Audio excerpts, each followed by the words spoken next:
Hello friends, good morning. और अब जो है सुबह के बजे हैं 3 और मैं उठ गई हूँ, क्योंकि उठना तो मुझे 4 बजे था, लेकिन मैं जो है आँख 3 बजे ही खुल गई थी। तो मैंने सोचा क्यों ना 3 बजे से ही पढ़ाई स्टार्ट कर दूँ। तो मैं सबसे पहले जब सुबह उठती हूँ तो 1 से 2 गिलास गुनगुना पानी पीती हूँ, क्योंकि मॉर्निंग में अगर गुनगुना पानी पीते हैं तो अच्छा रहता है हमारी बॉडी के लिए, वेट भी नहीं बढ़ता है और पेट के लिए भी अच्छा होता है। पानी पीने के बाद ही मैं जो है अब पढ़ाई स्टार्ट करूँगी। तो मैंने जो है अपनी टेबल रख दी है, ये जो इसी टेबल्स पर मैं बैठकर अपनी पढ़ाई करती हूँ। लेकिन उससे पहले मैं थोड़ा सा योगा करूँगी।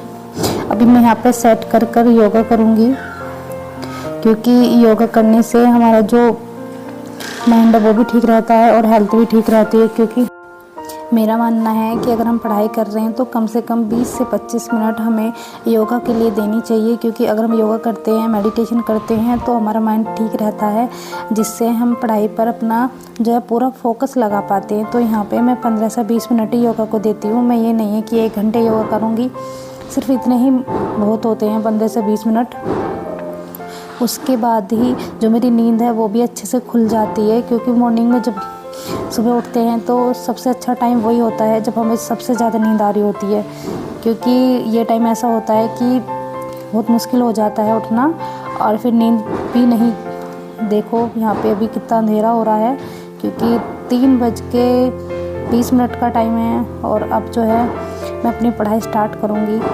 देखिए, मैंने आज से अपना जो है एक टारगेट सेट कर लिया। आज मेरा फर्स्ट डे है आरपीएससी का। तो आज मैं यहाँ पे जो अपनी स्टार्टिंग कर रही हूँ वो मैंने जो फॉर्म डाला है वो इंग्लिश सब्जेक्ट से डाला है। तो आज मैं यहाँ पे इंग्लिश पढ़ूँगी, और इंग्लिश का भी जो लिटरेचर पार्ट है वो मैं शुरू करूँगी, क्योंकि वो क्या होता है ना, लिटरेचर थोड़ी कम समझ में आती है, तो वो स्टार्टिंग में उसी से करती हूँ। और जब वो मुझे अच्छे से पढ़ लेती हूँ मैं 2 या ढाई घंटे, तो मेरा माइंड जो है बहुत ही रिलैक्स फील करता है, और मैं थोड़ा खुश भी रहती हूँ कि हाँ मुझे जो है याद हो गया है। उसी के बाद ही मैं जो है फिर दूसरा टॉपिक उठाती हूँ। तो मैं यहाँ पे क्या है अभी आपको दिखाऊंगी। मैं यहाँ पे जैसे स्टार्टिंग में मैंने क्या किया था, जो सिलेबस था और सिलेबस में जो एक टॉपिक दिया हुआ होता है, यहाँ पे ना मैं जो आज टॉपिक पढ़ूंगी वो टीचिंग मेथड है। और मैं आपको दिखाऊंगी किस तरीके से मैंने जो है सिलेबस जब चेक किया था तो उसके अंदर जो प्रीवियस ईयर क्वेश्चन पेपर हैं, किस तरीके के क्वेश्चन आए हैं इस टॉपिक से, वो मैंने बुक में ही लिखा हुआ है। जैसे आप देख सकते हैं आरपीएससी सेकेंड ग्रेड 2022 में ये क्वेश्चन आया था, है ना। ये मैं ऐसे यहाँ पर लिखा हुआ है बुक में ही। तो आप भी कोशिश करें अपनी बुक में इस तरीके से ही नोट कर लें। जब आप पढ़ोगे तो आपको एक मतलब पता रहेगा कि इस चैप्टर से कौन कौन से क्वेश्चन आए हैं और कौन कौन से नहीं। तो और एक जो है बेसिक समझ आपको हो जाएगी कि किस तरीके से मुझे पढ़ना है।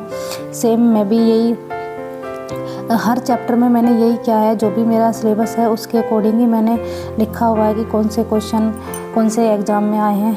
उसके बाद जो है मैं अपनी जो इंग्लिश की बुक है मेरी लिटरेचर की, उसको मैंने एक जो है 5 साढ़े 5 बजे तक पढ़ा है। अब जो है मुझे अपने घर के काम जो है करने होते हैं, तो मैं 5:30 बजे ही अपने घर की जो साफ़ सफाई है वो स्टार्ट कर देती हूँ। यहाँ पे जो भी सामान इधर उधर बिखरा हुआ है वो सब मैं सेट कर दूँगी, क्योंकि उसके बाद ही मुझे फिर ऊपर किचन में जाके काम करना होता है। तो देखिए यहाँ पे मैं अपना सारा सामान जो है समेट रही हूँ, क्योंकि जो अंश है वो बहुत ज़्यादा सामान इधर उधर बिखेरता रहता है। अब यहाँ पे मैं ऊपर आ गई हूँ।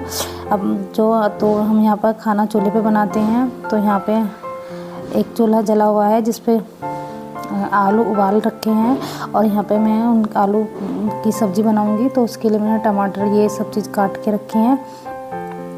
और यहाँ पे जो है रजनी जो अंश की बुआ है वो हलवा बना रही है, क्योंकि आज 8वां नवरात्रा है। तो यहाँ पे हम बच्चियों को जिमाएंगे। उसके बाद हमारा हलवा भी तैयार हो गया है। अब हमें क्या करना है, तो अब मैं जो है नहा के आ गई हूँ। नहाने के बाद मैं जाके पूरियाँ बनाऊँगी। मैं यहाँ पे अच्छे से तैयार हो रही हूँ, क्योंकि हमें जो है ना पढ़ाई के साथ साथ भी अपने आप पे भी थोड़ा ध्यान देना चाहिए, वरना हम जो है डिप्रेशन में चले जाते हैं। तो हमें कोई ऐसा बोल देगा ना कि कैसे लग रहे हो, या अपने आप पे ध्यान नहीं देते, तो भाई अपने आप पे ज़रूर ध्यान देना चाहिए। इससे हमारा कॉन्फिडेंस लेवल बढ़ता है। अगर आप अच्छे दिखोगे तो आपका कॉन्फिडेंस लेवल अच्छा बढ़ेगा। तो यहाँ पे मैं तैयार हो रही हूँ। उसके बाद ही तैयार होने के बाद मैं ऊपर फिर दोबारा से जाऊँगी, जो भी मेरा काम पेंडिंग पड़ा है उसे ख़त्म करके फिर उसके बाद वापस आ जाऊँगी, क्योंकि फिर उसके बाद अंश बहुत परेशान करता है, उसे खाना भी खिलाना होता है, वो अपनी मर्ज़ी से नहीं खा पाता है। तो अब मैं अंश के पास जा रही हूँ। अंश को मैं थोड़ा दही खिलाऊँगी। ये देखिए यहाँ पे जो है अंश दही नहीं खा रहा है क्योंकि परेशान कर रहा है, यही मेरा रूटीन होता है। तो इसे झूठ बोल कर ये दही खिलानी पड़ रही है कि आप बहुत बड़े हो जाओगे ये सब, लेकिन नहीं खा पा रहा है। तो उसी के बाद अब शादी के बाद बहुत सारी जिम्मेदारियां हमारे ऊपर हो जाती है। देखो इसको खाना खिला रही हूँ लेकिन खा नहीं रहा है, और उसके बाद मैंने कर रहा है, ये कह रहा है कि डैडी आप खा लो, ठीक है। तो जिन अभी लड़के की शादी नहीं हुई है तो उनके पास तो बहुत ज़्यादा टाइम है पढ़ाई करने के लिए।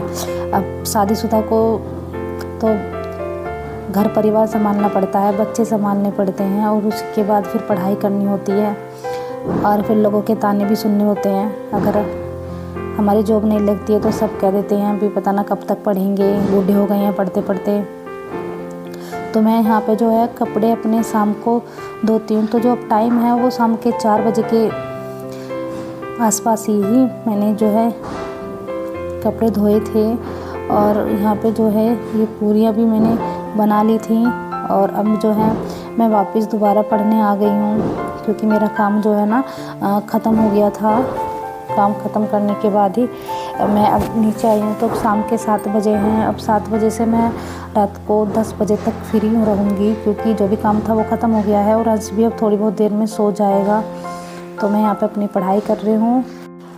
अब अंश को मुझे सुलाना पड़ेगा, क्योंकि ये फ़ोन देख रहा है, तो बच्चों के लिए ज़्यादा फ़ोन सही नहीं होता, इसलिए मैं जो है इसे सुलाऊंगी। क्योंकि अगर मैं इसे कोशिश करूँगी सुलाने की तो ये सो जाएगा, 1-1.5 घंटे परेशान करेगा लेकिन सो जाएगा। तो मैं इसे सोऊंगी ताकि ये फ़ोन ना देखे। उसी के बाद मैं फिर अपनी पढ़ाई स्टार्ट करूँगी। देखो यहाँ पे अंश को मैंने सुला दिया है, तो अब मैं अपनी पढ़ाई स्टार्ट करूँगी, क्योंकि जब बच्चा सो जाता है तो हम और अच्छे से पढ़ पाते हैं, वरना वो बार बार परेशान करता रहता है। आज ये मेरा पहला टारगेट था। तो अगर आपको मेरी वीडियो पसंद आए तो चैनल को ज़रूर सब्सक्राइब करें, वीडियो को लाइक करें, कमेंट करें। तो प्लीज़ सपोर्ट कीजिए, ये मेरा नया चैनल है। थैंक यू, धन्यवाद।